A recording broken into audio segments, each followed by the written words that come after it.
Live start. আসসালামু আলাইকুম। আমাকে একটা ফোন দিও, কারো লাইভ চললে আমি যেন দেখতে পারি, কারো একটা পেজে ওপেন হয়ে। আসসালামু আলাইকুম। একটু দেরি হলো, দুঃখিত। আমরা মানে এখানে একটু টেকনিক্যাল প্রবলেম হচ্ছিল, বুঝতে 5-6 মিনিট দেরি হয়ে গেল। কাইন্ডলি আমরা জলদি কথা শুরু করব, যাতে বেশি সময় নষ্ট না হয়। আমার কথা ঠিক মতো শুনতে পাওয়া যাচ্ছে কিনা কাইন্ডলি একটু আমাকে কমেন্ট করবেন যে কথাটা ঠিক মতো শুনতে পাওয়া যাচ্ছে কিনা।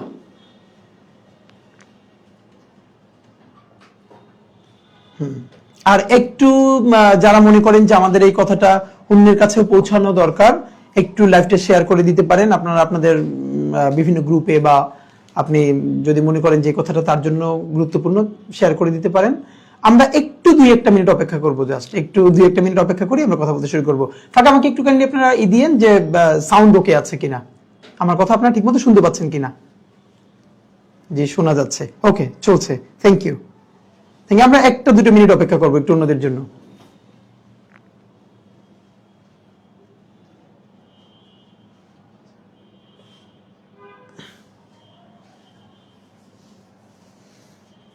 ফ্রেমটা আরো এই পাশে নাও, আর ওইদিকে নাও ফ্রেম।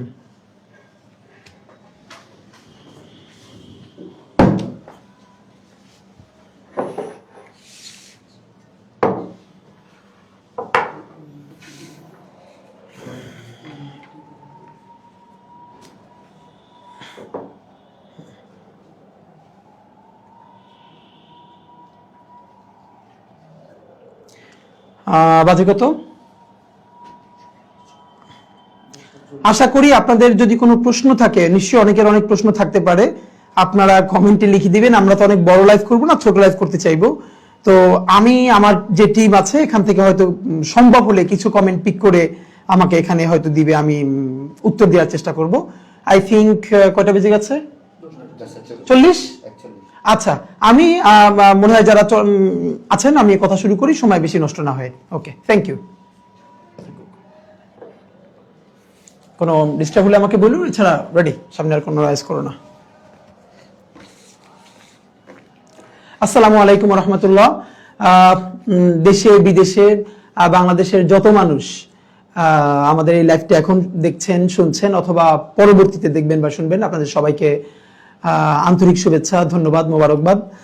আনন্দের ব্যাপার হচ্ছে, আমাদের কাছে মনে হয়েছে যে বাংলাদেশ আজকে একটা নতুন ফেজে প্রবেশ করলো, যে নির্বাচনী তফসিল হয়ে গেছে।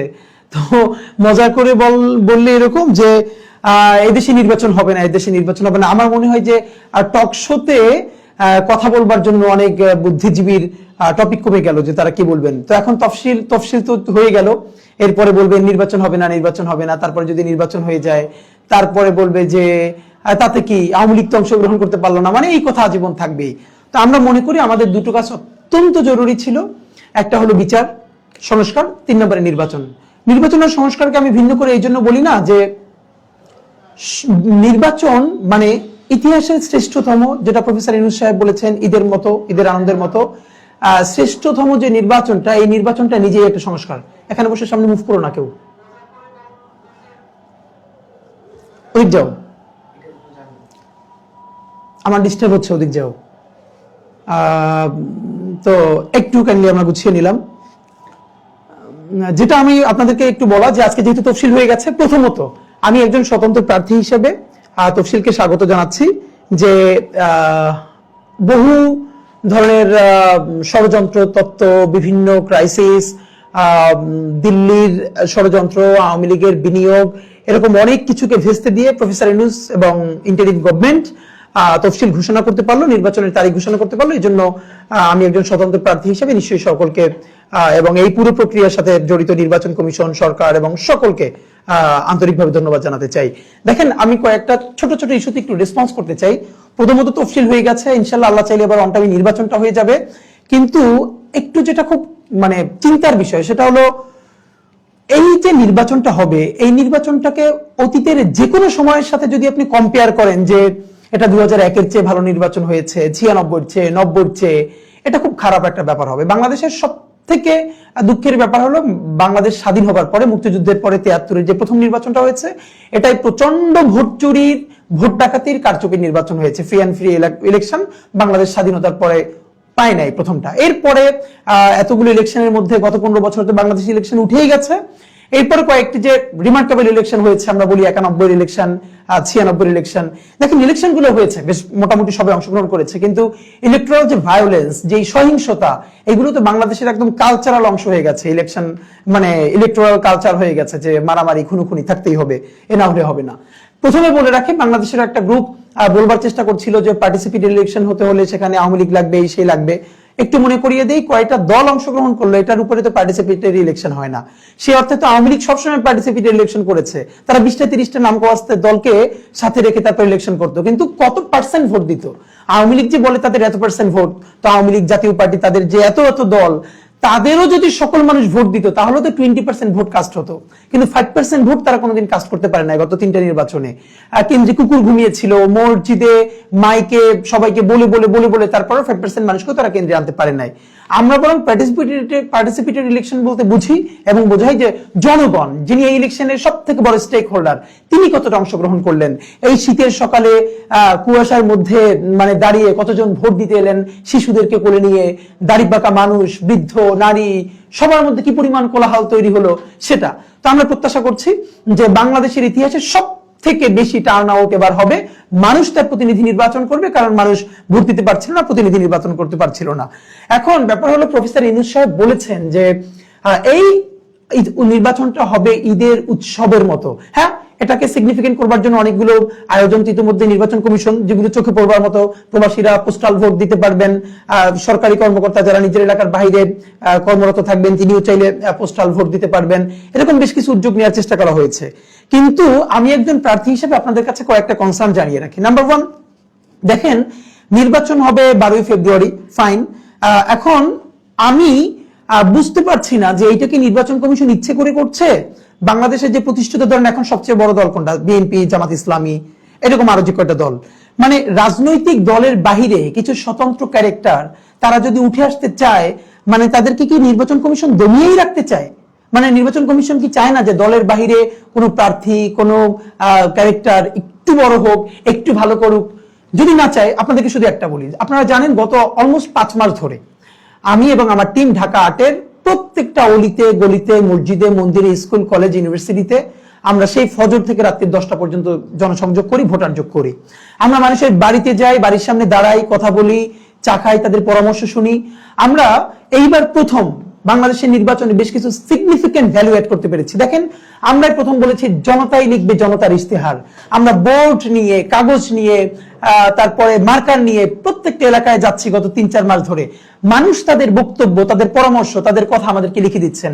আমাদের কাছে স্তূপ হয়ে গেছে, আপনারা আসলে দেখবেন। এবার আমাদের পুরো রিসার্চ টিম নিয়ে বসেছে। মানুষ আমাদের কাছে কি প্রত্যাশা করে, কি চায়, তাদের কি পরামর্শ, কি অভিযোগ, এইগুলো একজন এমপি আসলে কতটুকুন ডিল করতে পারে, মানে তার ক্ষমতা, ইখতিয়ার কতটুকুন, আমরা এগুলো নিয়ে কি সমাধান করতে পারবো, এগুলো নিয়ে ইনশাআল্লাহ আমরা কাজ করছি।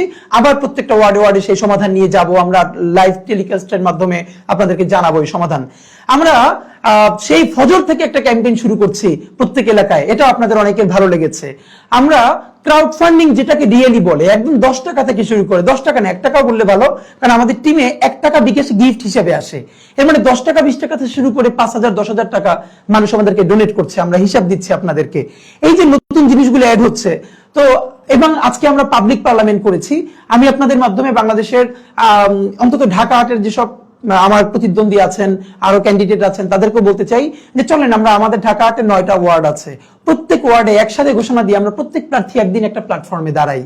আমাদের যত ভোটার আছে, সে যেই দলের হোক, আমাদের যদি স্বচ্ছন্দ না হয় তবুও আমাদের প্রয়োজনে অস্বস্তিদায়ক প্রশ্ন হলেও সে করুক, আমরা সবাই মিলে উত্তর দেই।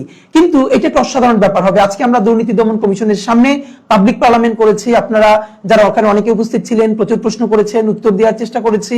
আমি মনে করি এইটা আরো বড় করে হওয়া উচিত। এবার আমার যেটা, আমি একজন প্রার্থী হিসেবে ব্যথিত, এটা আপনাকে একটু বলা দরকার। প্রথমত, প্রথম পার্টে আমি আপনাদেরকে নির্বাচনের যে তফসিল ঘোষণা হয়েছে সেটা স্বাগত জানিয়েছি, আলহামদুলিল্লাহ, খুব ফাইন। এরপরে যারা উদ্যোগটা যেটা নিচ্ছেন ভালো করবার জন্য, সেটাও ফাইন। কিন্তু আমার যেটা প্রথমত কনসার্ন, দেখেন আমরা যেটা জানি যে সবাইকে প্রতীক ঘোষণা করা হবে 21শে জানুয়ারি। এর মানে আজকে হলো 11 ডিসেম্বর, এই মাসের আছে 10 দিন, আর জানুয়ারির 20 দিন, এর মানে 1 মাস পর 30 দিন পর প্রতীক ঘোষণা করা হবে।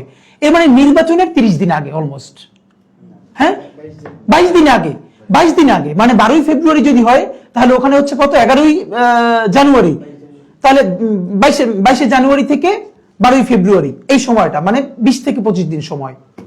আপনারা আমাকে একটু বলেন, এইটা কোন বিবেচনায় নির্বাচন কমিশন করলেন? আমরা এখন যত জায়গায় যাই, আপনি জানেন আমি যেহেতু স্বতন্ত্র প্রার্থী, আমার তো মার্কা নাই, আমি শুধু আমার নামে একটি লিফলেট নিয়ে যাচ্ছি সব জায়গায়। প্রতিদিন 1000-এর বার বেশি প্রশ্ন শুনি, আপনার মার্কা কোনটা, আপনার মার্কা কোনটা। দেখেন বাংলাদেশের মানুষ কিন্তু এত গিয়ে ব্যক্তির খুঁজে ভোট দিতে পারবে না, যে ওসমান হাদি ওর নাম কই, ছবি কই, সেটার সামনে কোন প্রতীক আছে। মানুষের মার্কাটা মুখস্থ রাখা দরকার। তা আমরা বলি প্লিজ তফসিল আসলে তারপরে আমাদের মার্কাটা দিব, আপাতত আমরা আপনাদের কাছে আসতেছি। এখন আজকে থেকে যে নির্বাচনী তফসিল হলো, ধরেন অফিসিয়ালি সবাই আপনি বলেছেন 22শে জানুয়ারি থেকে প্রচারণা শুরু করবে, কিন্তু এখন থেকে তো আর কেউ প্রচারণা বসে থাকবে না, অফকোর্স করবে। যখন ধানের শীষ, দাড়িপাল্লা, শাপলাকলি, আরো অন্যান্য যাদের প্রতীক আছে দলীয় প্রতীক, তারা এখন তার প্রার্থীর প্রতীকটা মানুষকে মুখস্থ করাবেন। আমি এবং আমার মতো অগণিত যারা স্বতন্ত্র প্রার্থী আছেন, তারা আগামী 1টা মাস মানুষের কাছে কোন প্রতীকটা নিয়ে যাবেন আমাকে বলেন, সে তার ভোটারের কাছে কোন প্রতীক বলবে? এরপর আপনারা 21শে জানুয়ারি বা 22শে জানুয়ারি যখন প্রতীক ঘোষণা করবেন, 21 জানুয়ারি, তখন নির্বাচনের বাকি থাকবে 20-25 দিন। এই 20-25 দিনে কিভাবে আমার 3.5 লক্ষ ভোটারের কাছে আমি আমার মার্কাকে পরিচিত করাবো? এর মধ্যে আমি তো গেমে এমনিতেই হেরে গেছি। কিরকম? আমার যিনি প্রতিদ্বন্দ্বী আছেন, তিনি ধারের শীষ, তিনি দাড়িপাল্লা, তিনি শাপলাকলি, এটা প্রতিদিন ব্র্যান্ডিং করতেছেন। অথচ আমি যখন যাব সবাই বলবে এই তো ধানের শীষের প্রার্থী, এই তো দাড়িপাল্লার প্রার্থী, এই তো শাপলাকলির প্রার্থী, আপনি কোন মার্কার প্রার্থী? আমার কোনো মার্কা নাই, তাহলে আমি 1 মাস করবো কি, বাসায় ঘুমাবো? নাম্বার 2, ঠিক আছে, আমি একটা প্রার্থী, আমি একটা পছন্দসই মার্কা ঠিক করলাম, সেইটির উপরে কথা বলা শুরু করলাম। কিন্তু আপনারা যেটা করবেন, আমি যে মার্কাটা চাইবো সেই মার্কাটাই পাবো তার তো কোনো গ্যারান্টি নেই। এমনকি বাংলাদেশে যেটা করা হবে, আমার ক্ষেত্রে যেটা আমি খুব মনে করি, ধরেন আমি একটা সিগনিফিকেন্ট, আমার খুব পছন্দের একটা মার্কা সবাই মিলে ঠিক করলাম, সেটার উপর আমরা ব্র্যান্ডিং শুরু করলাম। এই ইলেকশনে বাংলাদেশে খুব একটা যেটা মজার ব্যাপার হয়, যিনি হেভিওয়েট বা খুবই শক্ত প্রার্থী থাকেন, বিভিন্ন কারণে, মাসেল পাওয়ারের দিক থেকে বলছি, সমর্থনের দিক থেকে না, তিনি 8-10 জন ডামি প্রার্থী দাঁড় করান। এই ডামি প্রার্থীদের আপনারা জানেন, প্রত্যেক প্রার্থী প্রত্যেক কেন্দ্রের প্রত্যেক বুথে একজন করে এজেন্ট দিতে পারে। একটা স্কুল যদি একটা কেন্দ্র হয়, সেই কেন্দ্রে মিনিমাম 7 থেকে 10টা বুথ থাকবে।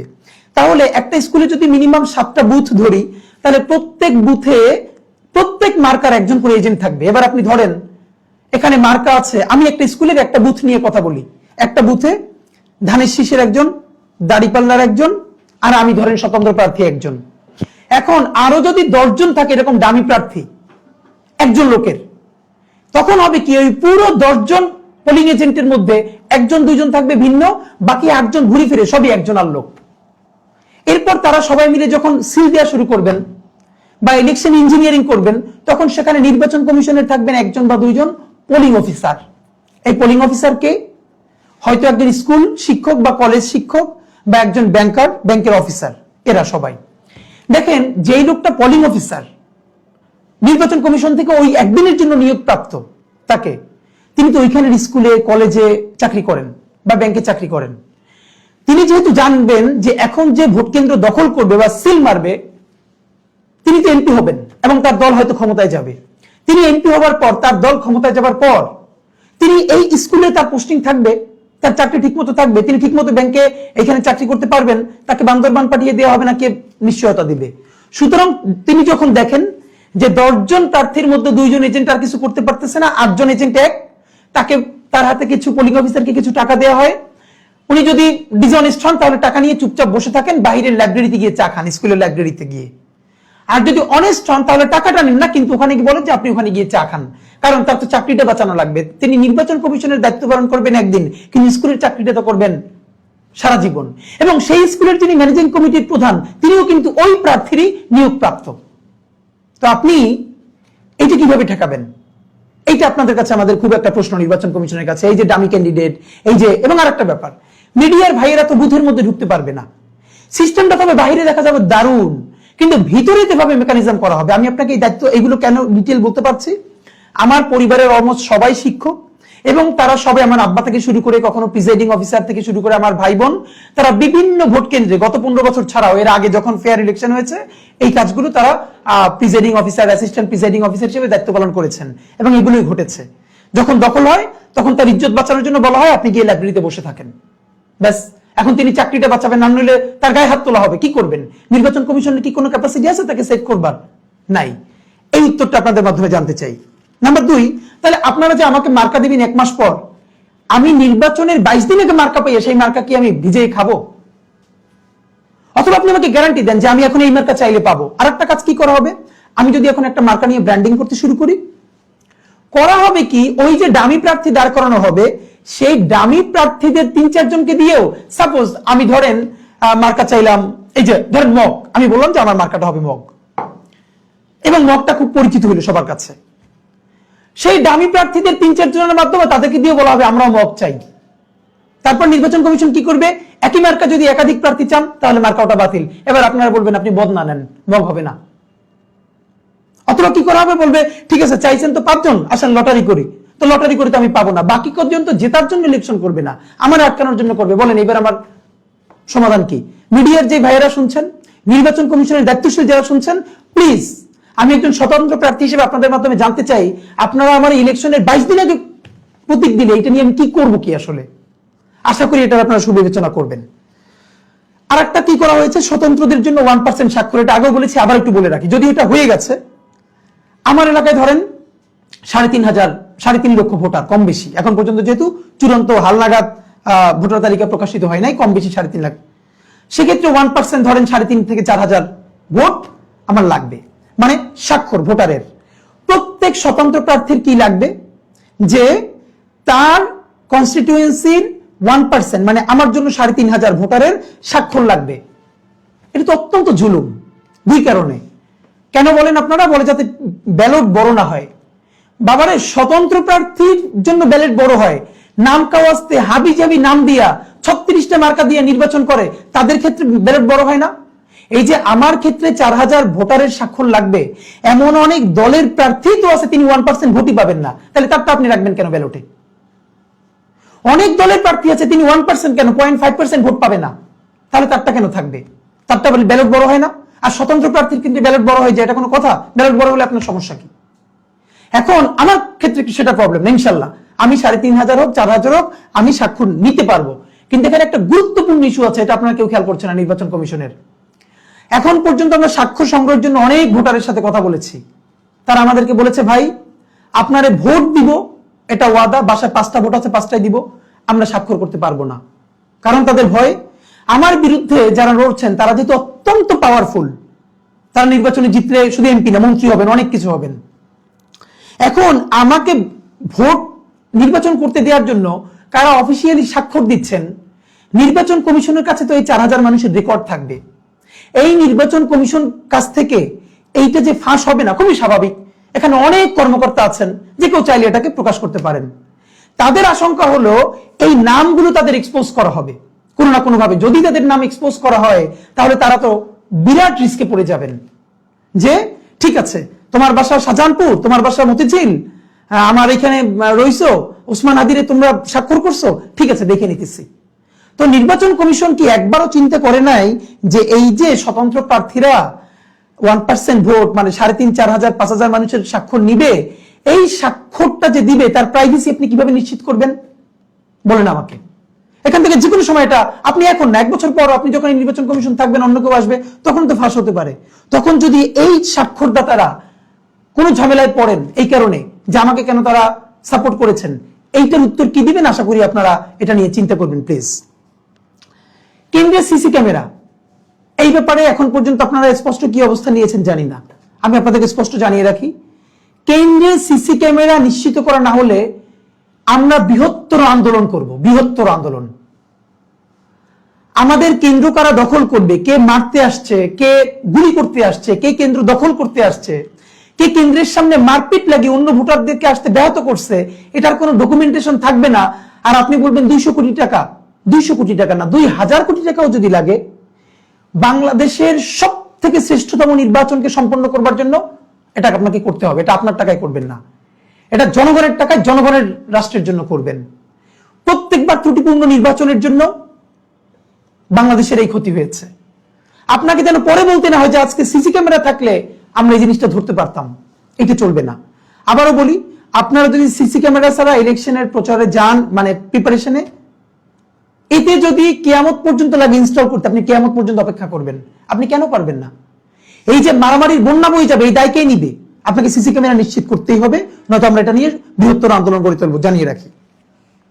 আর একটা কথা বলি, শুধু প্রত্যেক প্রার্থীকে আপনারা ধরেছেন, একজন প্রার্থী একজন ভোটারের এগেইনস্টে 10 টাকা খরচ করতে পারবেন, অথবা টোটাল 25 লক্ষ টাকা। দেখেন, আপনাদের ক্ষেত্রে মুশকিল কি, বাংলাদেশের আইন করেই যাতে মানুষ আইন না মানে, এটাকে রেখে। কারণ আইন যত মানবে না, আইন যত ভাঙবে, তখন তার বিরুদ্ধে মামলা করে বা তাকে ভয় দেখিয়ে আপনাদের আবার দুর্নীতি করা সহজ হবে। একজন আইনকে করাই হয় যাতে আইন না মানা হয়। কেন ভাই, বাংলাদেশের কোন পৌরসভার কাউন্সিলরও কি 25 লাখ টাকা ইলেকশন করে?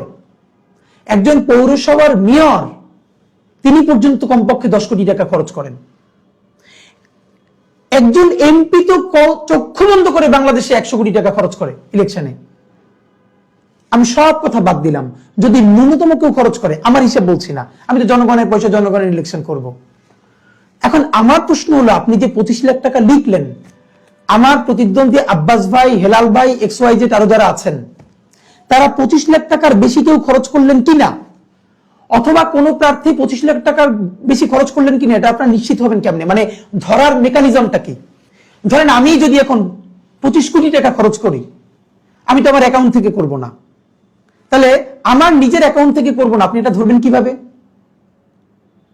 আমি হয়তো ধরেন ক্যাশ রিসিভ করব, ক্যাশ সবার হাতে দিয়ে দিব, এক এক রাত পাহারা দেওয়ার জন্য আমার পক্ষে যারা পিটি করবে, আমার পক্ষে মারামারি করবে, কেন্দ্র দখল করবে, 10,000 20,000 টাকা করে আগের রাতে দিয়ে দিব। আমি তো তার অ্যাকাউন্টে ট্রানজেকশন দিব না, আমি তো চেকে দিব না, আপনি আটকাবেন কিভাবে? আপনি বরং সেটা না করে করা দরকার ছিল, আপনি সারা কনস্টিটিউয়েন্সি এতগুলোর বেশি বিলবোর্ড লাগাতে পারবেন না, আপনি এতগুলোর বেশি ফেস্টুন লাগাতে পারবেন না। আপনি তাকে আটকাবেন, যখন তার বিলবোর্ড কমে যাবে, যখন তার ফেস্টুন কমে যাবে, তখন তো অটোমেটিকলি তার টাকা পয়সার খরচের জায়গা কমে যাবে। আপনি যখন জনসংযোগে নামবেন, আপনার সাথে এতজনের বেশি আপনার ভলান্টিয়ার থাকতে পারবে না, তাহলে তো তার খরচ কমে যাবে। আপনি সেটা না করে বলে দিলেন টাকা, একজনও এই আইন মানবে না, শুধু আমরা যারা অল্প কয়েকজন প্রার্থী আছি তাদের জন্য আপনাদের এই নিয়মটা করা থাকবে। তো আপনার তো কোনো মেকানিজম নাই। নাম্বার আসেন 2, ধরেন 25 লাখ টাকা না, একজনের 25 কোটি টাকা খরচ করলো, ইলেকশনের 3 দিন পর বা 5 দিন পর বা 7 দিন পর আপনারা অনেক কষ্ট করে প্রমাণ বের করলেন, তখন কি আপনারা তার এমপি পদ স্থগিত করবেন? ওই নির্বাচন বাতিল করবেন? এর কি কোনো মেকানিজম, সুষ্ঠু ধারা আপনাদের এই ইসের মধ্যে আছে? নির্বাচন কমিশনের যে নিয়ম, যে আমরা খবর পেয়েছি আপনি এই টাকা খরচ করেছেন, সুতরাং আপনি ইলেকশনের রাত্রিরে এত টাকা মানুষকে দিয়েছেন, আপনার এখন প্রত্যাহার করা হবে, এটা কি আপনারা পারবেন? হয়েছে কোনোদিন? তাহলে যেটা পারবেন না সেই আইন না করে আপনারা বরং এইটা থাকা দরকার, আপনি 25 লাখ না, আপনি যেটা করেন, কিন্তু সেটার মেকানিজমকে নিশ্চিত করবার এটা আমরা জানি না। ওকে, তো আমি আপনাদের মাধ্যমে প্রথমত যেটা আজকে বলবার জন্য জরুরি ছিল, যে তফসিলকে স্বাগত জানালাম। অবশ্যই ইতিহাসের শ্রেষ্ঠতম নির্বাচন হতে হলে যেইটা সব থেকে ক্রাইসিস তৈরি করবে, এটা বলে আমি আমার পাঠ শেষ করব। দেখেন, আমরা বারবার বলি যে ভালো ইলেকশন, কিন্তু টোটাল ভোটারের কত % ভোট দেয়, মানে টার্ন আউট কত হয় বাংলাদেশে? আমার ক্ষেত্রে আমার সংকটটা আমি বলি, ধরেন কিভাবে ভোটটা নষ্ট করা হবে। আমি তো প্রতিদিন, যেহেতু আমাদের টিম, আমরা রাস্তায় থাকি, আমি জানি আমাকে মেইনলি কারা ভোট দিবে, যারা টাকার বিনিময়ে ভোট বিক্রি করে, অথবা ভোট দিয়ে তারপরে সেই এই সুবিধা নিবে, তারা আমাকে ভোটটা দিবে না, এটা আমি খুব ভালো করে জানি। স্কুল শিক্ষক, কলেজ শিক্ষক, ইউনিভার্সিটির ফ্যাকাল্টি, একজন ব্যাংকার, একজন ব্যবসায়ী, একজন উদ্যোক্তা, একজন গৃহিণী, একজন শিক্ষার্থী, যিনি খুবই ডিসেন্ট একটা লাইফ লিড করেন, যিনি কোনোদিন কোনো প্রয়োজনে একজন এমপি, মন্ত্রী, চেয়ারম্যান, কাউন্সিলর কারোর কাছে যান না, কখনো না, হাত পাতেন না, ঠিক মতো ভ্যাট দেন, ট্যাক্স দেন, নিজের কাজটা নিজে সুন্দর করে করেন, এরা হচ্ছে আমাদের ভোটার গ্রুপ। এখন ওনারা কেমন ভোটার? ভোট কেন্দ্রে যদি কোনো ধরনের মারামারি না হয়, খুবই সুন্দর পরিবেশ থাকে, ওনারা গিয়ে গোপনে আমার পক্ষে ভোটটা দিয়ে আসবেন। কিন্তু যদি উনি শোনেন কেন্দ্রে মারামারি লেগেছে, উনি আর কখনো যাবেন না কেন্দ্রে।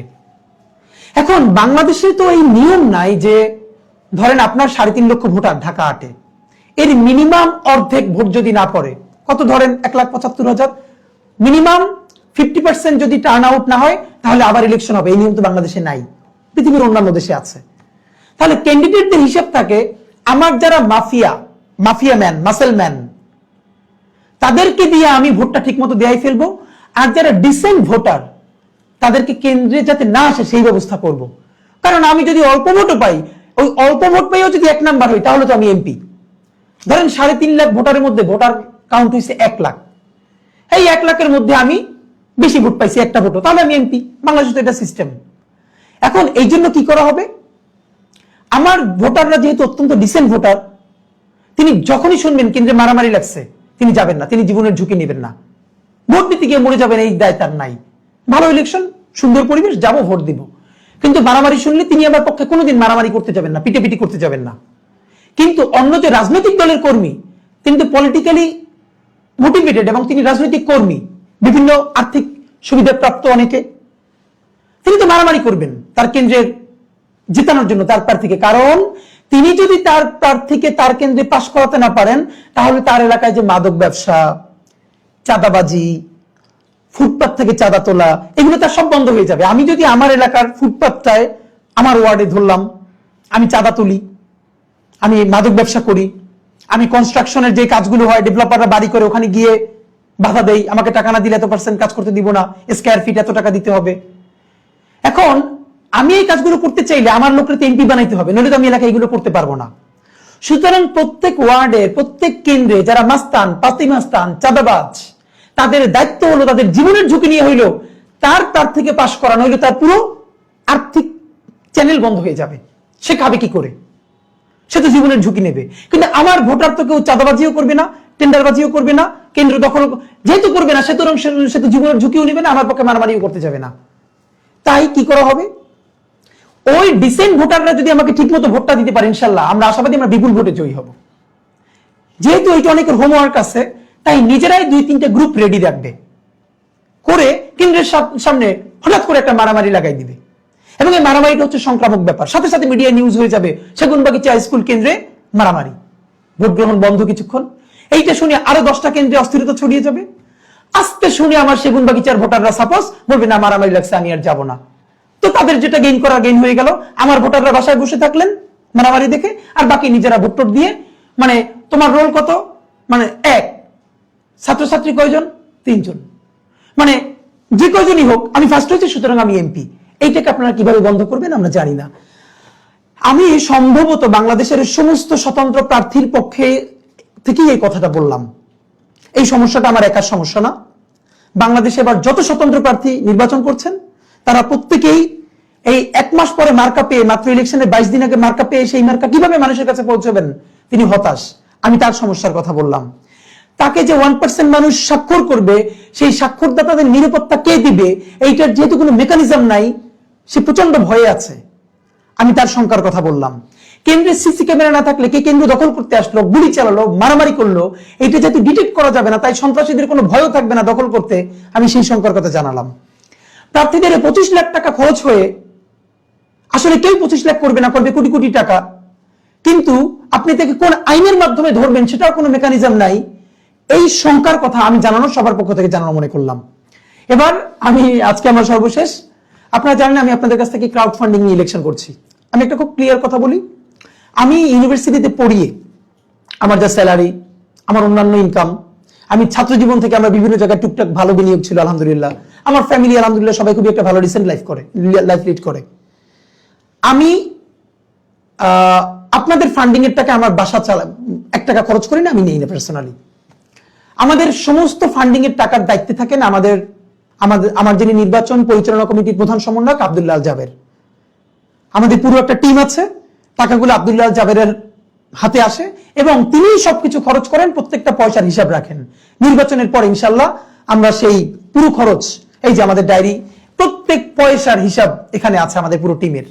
নাম্বার 1, এর মানে হলো আপনারা আমাকে যারা ফান্ডিং করেন, আমরা সেই ফান্ডিং এর পয়সা আমরা এই অ্যাক্টিভিজম করি, সেটা থেকে আমার বাসায় যায় না। দ্বিতীয়ত আমার পার্সোনাল টাকাও আমি অ্যাক্টিভিজমে খরচ করি না, হিসাব খুব সোজা। আমি আপনার টাকা দিবেন কেন? বা আমাকে ভোট দিলে আপনার লাভ কি? লাভ খুব সোজা, আমি আপনার গম চুরি করব না, ডাল চুরি করব না, সিমেন্ট চুরি করব না, রড চুরি করব না, আমি চাঁদাবাজি করব না। সুতরাং আপনার লাভের জন্য আপনি আমাকে টাকা দিবেন, আপনি আমাকে জিতাবেন, কারণ নিজের ভালো পাগলেও বোঝে। আমাকে আপনি কেন ভোট দিবেন? আমার ভোট দিলে আপনার লাভ কি? আপনার লাভ, আপনার সম্পদ আমি চুরি করব না, আমি পাচার করব না, এই জন্য আপনি করবেন। এবার দেখেন, আপনাদেরকে একটা বলি, আজকে যেহেতু তফসিল ঘোষণা হয়েছে, সুতরাং আজকে থেকে আমার অ্যাকাউন্টে 25 লাখ টাকা আসা পর্যন্ত, এটার একটা হিসাব আছে, যেহেতু আমি 25 লাখ টাকা খরচ করতে পারবো। আজকের আগে পর্যন্ত যেই টাকাটা আপনারা আমাদেরকে দিয়েছেন এবং আমরা বিভিন্নভাবে খরচ করেছি, আমাদের কাছে হিসাব আছে, সেই টাকাটা এই হিসাবের সাথে যাবে না, কারণ এটা তফসিল ঘোষণার আগে আপনারা আমাকে দিয়েছেন, আমার পার্সোনাল খরচের জন্যই দিয়েছেন। আমি শুধু একটু বলে রাখি আপাতত আমাদের খরচের খাতটা কিসে হয়। আমরা মেইনলি আমাদের রাফলি 300+ আমরা কর্মী ঢাকা 8-এর 9টা ওয়ার্ডে কাজ করি। যেমন আগামীকালকে আমরা ঢাকা 8-এর অন্তত 20টা মসজিদে, জুমার মসজিদে একযোগে ভোটার যোগ করবে ইনশাআল্লাহ। দেখেন, আমার এখানে আমার যে ভাইয়েরা ভিডিও বানায়, আমাদের প্রত্যেকটা সোশ্যাল মিডিয়া দেখে, সকাল থেকে ফজর থেকে রাত্রি 10টা পর্যন্ত সারাক্ষণ হাঁটে, এরা 1 পয়সা কোনো পেমেন্ট নেয় না, সবাই যে যার জায়গা থেকে ভলান্টিয়ারলি কাজ করে। কিন্তু দেখেন, আমাদের তো ম্যাক্সিমাম স্টুডেন্ট, অনেকে ক্যারিয়ার ছেড়ে এসেছে। এই যে মানুষটা বাসা থেকে আসে, সকালে রাত্রিরে যায়, এর ভাড়াটা তো অন্তত আমার ম্যানেজ করা দরকার। এই একটা টিম প্রত্যেকটা ওয়ার্ডে 15-20 জন সকাল থেকে রাত্রি পর্যন্ত পড়ে থাকে, তাদের সকালের নাস্তা, এরপরে দুপুরের খাবার, রাত্রির খাবার, আগে পরে একটু নাস্তা, অসুস্থ হয়ে গেলে একটু চিকিৎসার ব্যবস্থা করা, এই ন্যূনতম দায়িত্বটা তো আমার, কারণ আমি তো তাকে এর জন্য 2000 টাকা দিচ্ছি না, এটাও তারা নিতে চায় না, আমি জোর করে দেই। তা আমাদের মূলত হলো এই যে আমরা একটা টিম 300+, যারা প্রতিদিন ফজর থেকে রাত্রি 10টা পর্যন্ত রাস্তায় পড়ে থাকি, তাদের সকলের আসা যাওয়ার ভাড়া, তাদের খাবার 3 বেলা, তাদের নাস্তা এবং আমাদের অন্যান্য খরচই আমাদের মূল খরচটা যায়। ইনশাআল্লাহ আমাদের কাছে সব লেখা আছে, আমরা আপনাদেরকে জানাবো। এখন আপনাদেরকে যেটা বলা দরকার, আপনারা জানেন গত 30শে ডিসেম্বর পর্যন্ত আপনারা আমাকে যেই টাকাটা দিয়েছিলেন, টোটাল 15 লক্ষ সামথিং, সেটার হিসেব আমি দিয়েছি এবং সেটা গণমাধ্যমে এসেছে।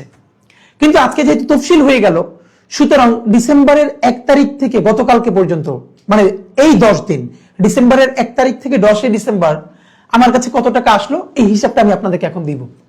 এবং আজকে থেকে আপনারা যেই টাকাটা আমাকে পাঠাবেন তফসিল হয়ে যাওয়ার পর থেকে, সেইখান থেকে আমরা 25 লাখ টাকা আসা পর্যন্ত কাউন্ট করব। এরপর যেহেতু অনেকে 5 টাকা, 10 টাকা, 20 টাকা, 50 টাকা দিতে চান, এই জন্য না নিলে কষ্ট পাবেন। এটা টাকার জন্য না, এটা এঙ্গেজমেন্ট। সুতরাং আমরা এই টাকাটা নিব ইলেকশন পর্যন্ত। তবে আমি আপনাদেরকে জানিয়ে রাখি, আজকে থেকে আমার অ্যাকাউন্টে টোটাল 25 লাখ টাকা যখন অতিক্রম করে যাবে বিভিন্নভাবে সব অ্যাকাউন্ট মিলিয়ে, তারপরে যত টাকা আসবে সব আমি, আপনারা জানেন আমরা একটা ইনকিলাব কালচারাল সেন্টার বানিয়েছি বাংলা মোটরে, যেখানে আমরা একটা মূলত লাইব্রেরি বানিয়েছি। বিভিন্ন শ্রেণী পেশার মানুষ এখানে পড়তে আসেন, প্রতিদিন দুপুর 2টা থেকে রাত 9টা পর্যন্ত খোলা বাংলা মোটরে ইনকিলাব কালচারাল সেন্টার। আপনারা সার্চ দিলেই পাবেন, গুগলে লোকেশন পেয়ে যাবেন। এখানে আমরা অনেক পাঠচক্র করি, বিভিন্ন সভা সেমিনার করি, আমরা বই নিয়ে আড্ডা দেই। এখানে আপনি এসে চা কফি খেতে পারবেন, পড়তে পারবেন। এই সেন্টারটা চালাতে গিয়ে আমাদের অনেক টাকা ধার কর্জ করতে হয়, অনেকের কাছ থেকে দান খয়রাত নিতে হয়। তা আমি ঘোষণা দিচ্ছি, আজকে থেকে আপনারা আমাকে যেই ইলেকশন ক্যাম্পেইনের জন্য সাপোর্ট করবেন, এইটা 25 লাখ টাকা পর্যন্ত আমি আমার এই টিমের জন্য খরচ করব। এরপরে যেই টাকাটা আসবে, আমি পুরো টাকাটা ইনকিলাব কালচারাল সেন্টারে ডোনেট করে সেই মানি রিসিট আপনাদেরকে আমি আবার সোশ্যাল মিডিয়ায় পোস্ট করে দিব ইনশাআল্লাহ। সুতরাং আজকে আমি আপনাদেরকে একটু অ্যামাউন্ট লিখো, একটা যোগ করো, 5,63,530 প্লাস 100, হ্যাঁ একটা মিনিট, একটা এখানে করো, হ্যাঁ 5,63,530 যোগ 61,350, একটা মিনিট, 6 লাখ। ওকে, জাস্ট একটা মিনিট, দুঃখিত। এবার আমি বলি, 1 তারিখ থেকে 10 তারিখ পর্যন্ত, মানে গত 10 দিন আপনারা আমার ইলেকশন ক্যাম্পেইনের জন্য টাকা পাঠিয়েছেন। যারা আমাদের যে ইসলামী bank Bangla motor branch dedicated একটা অ্যাকাউন্ট আছে, ব্যাংক অ্যাকাউন্টে পাঠিয়েছেন 2,56,708 টাকা। আবার বলছি, ব্যাংক অ্যাকাউন্টে 2,56,708 টাকা। বিকাশে পাঠিয়েছেন গত 10 দিনে 2,50,456 টাকা, বিকাশে 2,50,456 টাকা, নগদে পাঠিয়েছেন গত 10 দিনে 47,801 টাকা, রকেটে পাঠিয়েছেন গত 10 দিনে 8,565 টাকা। এর মানে গত 10 দিনে আপনারা আমাকে পাঠিয়েছেন বিভিন্ন অ্যাকাউন্টের মাধ্যমে 5,63,530 টাকা।